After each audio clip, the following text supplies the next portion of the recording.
What's up everybody, Super Dorks fan here for another car review. This is of course the 1990 Nissan Skyline GT-R. Huge thanks to Brian of BrianJewel1988 on Instagram for allowing me to review his awesome GT-R here for you guys today. So about the R32 generation GT-R, well, all of us here in America have been going crazy about these ever since they became legal recently to import here under the 25-year rule, and so just a super cool car. I mean, you know, it's always been everyone wants what they can't have, right? And so this has been forbidden fruit for so long. We finally can get them here, and it's just such a treat to even see these in the States and, you know, see them out, you know, right-hand drive and all, and it's just super cool. I mean, these were legendary cars, you know, within racing and also just in Japan in general. It's just a highly respected vehicle, and it's just legendary, honestly. And so I'm just thankful to be even standing next to this currently today. Anyway, as far as the way it looks, I mean, it's a car from 1990, but I think it actually has aged very well. You still have projector beam headlights there. That's a, you know, pretty futuristic thing for 1990.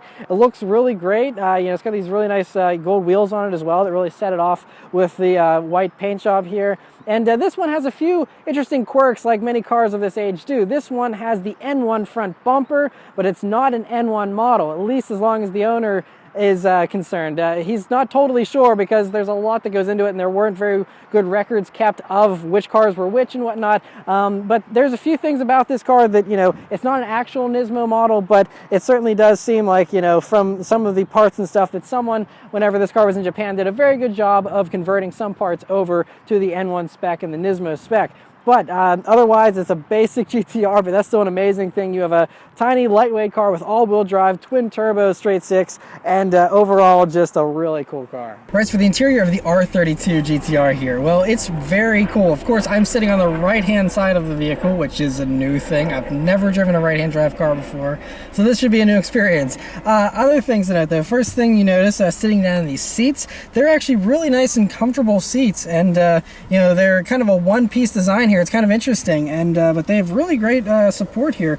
Great bolstering. You know, I'm a pretty thin guy, but they still hug me in really well, actually, and feel nice and tight. They seem pretty comfortable as well, too. We'll have to drive a little longer and see more about that. Otherwise, they're really nice seats. Next is the steering wheel in the R32 GT-R. Now, this one is not stock, of course. This has a Vertex wheel here, and it's really nice, though. It's a pretty small wheel.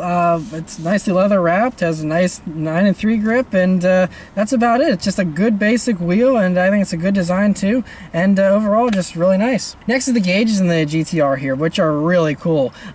Basic 90s Japanese gauges, but nothing wrong with that. They're very nice and simple, clear, easy to read. You do have some cool additional gauges as well, too. In addition to your basic 4 gauges there, you also have your front torque gauge there, which is interesting to see that. And you know, of course, everything's in kilometers because this is a car from Japan. And you also have these auxiliary gauges here over the left-hand side of your steering wheel, and you see a boost gauge there, which is very nice to have. Although I wish that they would maybe have swapped that for the front torque gauge there, so you would have the boost gauge more directly in front of you. But otherwise, I mean, really great. Everything is very driver-centric in this car. You know, the whole center console here is angled towards the driver. You have your radio controls actually up here on the dashboard binnacle here, and so interesting. You know, you also have your wiper controls and your lights here on the other side. Another interesting thing about, you know, Japanese vehicles here is you have the turn signal on the right-hand side here for a right-hand drive vehicle, which again should be something that'll take a little getting used to, but it should be pretty easy. Yeah, it's just a really nicely laid out design, though. You know, with the center console, your basic, you know, climate control does have a nice little screen to it, which is pretty cool, and again, pretty impressive for something from 1990. You got a Kenwood radio in here that I don't think is factory, but works just fine there with a cassette deck and all. Then, you know, you just have the shifter, which is nicely laid out here, and it's in a good position so you can rest your elbow on the armrest here and shift, and it doesn't really get in the way. And so, yeah, nicely placed shifter. As far as storage space in the R32, well, it's about what you would expect for a vehicle of this age and type. First thing, you have little map pockets here in the doors that can, in fact, fit a map, but not much more than that. And so, but good to have those nonetheless. Coming over to the center here, you have an ashtray for, you know, next to the cigarette lighter here. And, you know, pretty nice standard size ashtray. Can't fit too much in there. And then you have this other little cubby back here that you could probably fit a small drink, but there aren't actual cup holders. And I don't see any other cup holders in this vehicle at all. So, you know, if you want a drink, bring it in a bottle, and that's that. But, yeah, there's that. And then you have this little center armrest, which is a pretty good depth, and you can fit a good amount of things in there, as you can see. And this armrest is nice and actually softly padded, so it's great for resting your elbow on. And overall, pretty comfortable driving position. Backseat space in the R32 is a little on the tight side, but again, this is a smaller car from the 90s, you know, what do you expect? But it's actually, it's okay, you know, because I'm 5'9", and me sitting behind myself, I have, you know, I'd say my knees are almost right up against the back of the seat there, but I do fit, and I actually have a couple inches of headroom to spare there, so pretty good as far as that's concerned. And yeah, overall, you know, it's not a backseat you want to use every day, but in a pinch, it'll work just fine. Trunk space in the GT-R is pretty good as well. You know, I have nothing mind-blowing, but it's, you know, usable and works just fine. All right, guys, so I only have a little bit of time to drive this car here, but first time driving right-hand drive, I gotta say, it's different, but it actually feels surprisingly natural. It doesn't seem too hard to stay in your lane. You know, and it's just a new experience. I'm just sensory overload. This is my first time, so you'll have to forgive me if I'm not as eloquent as I usually am here.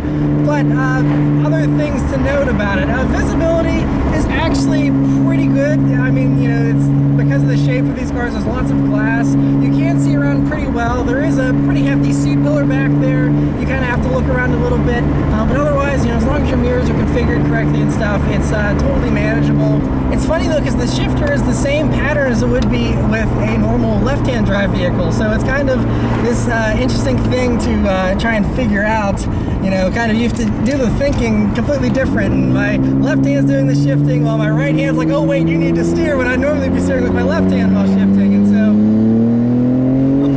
that power though is it's amazing. I mean, these were rated at 276 horsepower and about 266 pound-feet of torque from the factory, but I think that might have been underrated because it's a twin-turbo 2.6 liter engine that, you know, is the famous RB26 that are very, very stout motors, and I think, as I'm trying to find third, are very, you know, bulletproof, honestly, and so it feels like way more than 276 horsepower. I mean, yes, the car is light at, you know, around 3,150 pounds, but still, you know, it's amazing how flat it feels, how direct it feels. But it's funny, you know, you're kind of driving by the white line on the right-hand side of the road instead of the center line as your point of, I guess, reference, and it's different. But we're on some really great back roads here. This has a Tomei titanium exhaust too, which sounds spectacular. This, you know, infamous sound of these RVs is just wonderful. But it just handles like a dream, honestly. It does have a very traditional turbocharged feel too, like you would expect. Even though it is twin turbo, it does feel somewhat like a single turbo setup with, you know, you don't have a ton of power down low, but in those upper RPM ranges, it really rips and plants you in the back of your seat like you wouldn't believe. I mean, it's really amazing. Yeah, I mean, just the power though, that was 4,000 RPM and it just hauls so quickly. It's really impressive. And the great thing is this power band is so broad, I'm just staying in third gear and I don't need to row through the gears, honestly, because there's power everywhere, really. And that's really nice as well, because you don't have to constantly be messing with shifting through gears if you want. You just leave it in third, and I mean, this car is a very high red line too. I mean, the fuel cutoff isn't until, I think he said something like 8,600, so it's way higher than even the red line suggests here of, you know, a soft red line around 7,000. It has way more to give after that, and it's just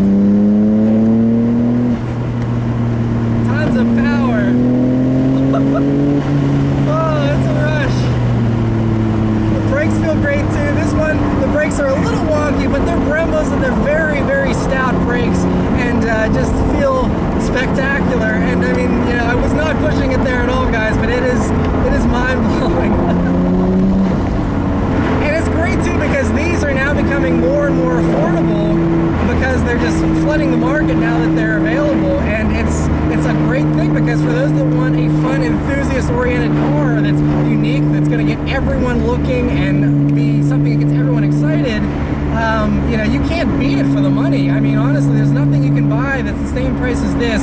It's going to get you more looks. It's going to get you, you know, more fun. Honestly, I think this is one of the best value bargains now that these are finally legal, and it's the greatest thing ever.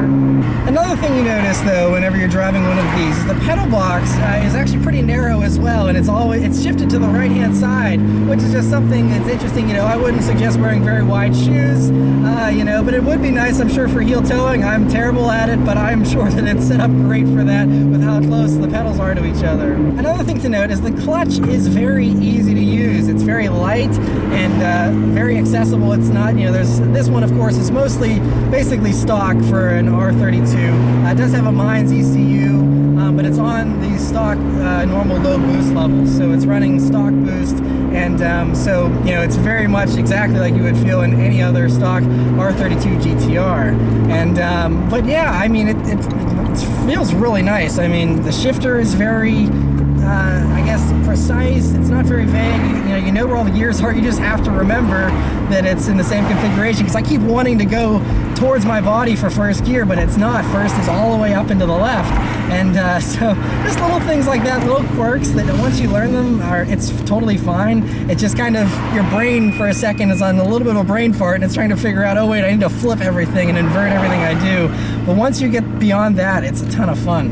Another thing to notice while we're just kind of cruising here in traffic, the seats are pretty comfortable, actually. They really fit your body really well, and they're nicely contoured so that, you know, for, hold on, tunnel. Oh, so nice. Anyway, but yeah, they're really nicely set up, and it is a really nice thing to just drive. And it does feel small. That's one thing too that you know, people either love or hate, but it does feel nice and small, and so it's not intimidating to drive as long as you're okay with being on the right-hand side. Other than that, though, it's very manageable. You know, the hood drops down nicely, so you can see forward very well. You know, you can see out of the back totally fine. And, you know, it's a very manageable little thing for the most part, and so that certainly helps whenever you're driving it. Once you do drive it for a little bit, though, you get the hang of it. I mean, now I'm finding the gearbox just fine. I'm not searching for gears. It feels really natural. I'm kind of amazed at just how quickly you can get used to everything with right-hand drive. It's really not that bad at all, and not intimidating once you get used to it. Alrighty, so we're going to turn onto the straight road here and see how it does.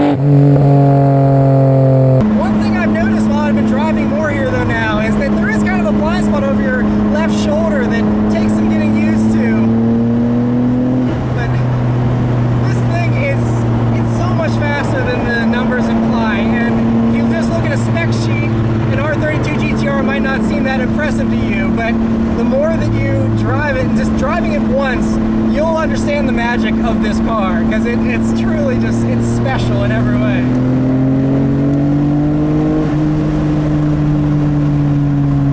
Just, I mean, and it's so funny, because, you know, I've reviewed the R35 GT-R in 09 and a 2014, and I can feel a lot of that same character in this car. It still has the point and shoot kind of ability where you feel like you have superpowers, like I want to be over there, and you hit it and boom, you're over there. It's done deal, and it's like it's telepathic. It goes wherever you want it to go. It's very precise. It handles it all for you. You don't have to worry about a back end that's wildly stepping out on you or anything like that, although this does like to step out a little bit if you provoke it. But whenever you're just trying to go straight, it makes sure that it does that, even though it's flying whenever it's doing so.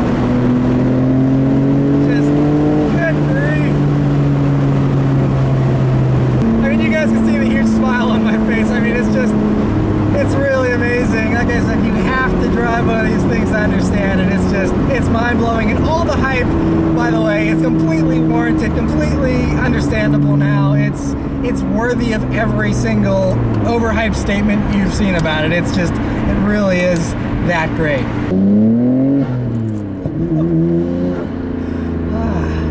That never gets old. That could never, ever, ever get old. Alrighty, so I'm gonna leave you guys with one last little acceleration here. I got a wheel spin there, I can hear it.